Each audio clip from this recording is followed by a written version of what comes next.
Welcome to Let Me Fix This. Enjoy the video. Begin by making the machine ready and the area clean for work.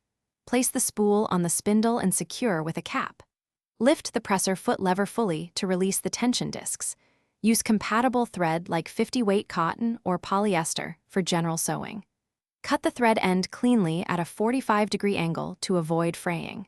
Select a needle size suited to your fabric, for example 90/14 for medium-weight cotton. Keep the bobbin wound and seated correctly before you start threading. Follow the upper threading path carefully and move at a steady pace. Guide the thread through the tension discs from left to right.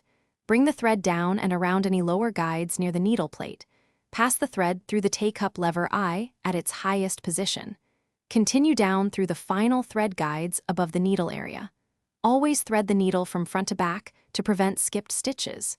Trim any long tails to about 1 inch to prevent tangles when you start sewing. Prepare the bobbin and secure it in its case before you begin sewing. Wind the bobbin evenly until it reaches the marked fill line. Make sure the bobbin thread feeds in the correct direction to match your machine model. Insert the bobbin following the case directions shown on the machine. Lower the presser foot and hold the needle thread with your left hand. Hold the needle thread and turn the hand wheel to draw up the bobbin thread. Pull both threads to the back and you are ready to sew.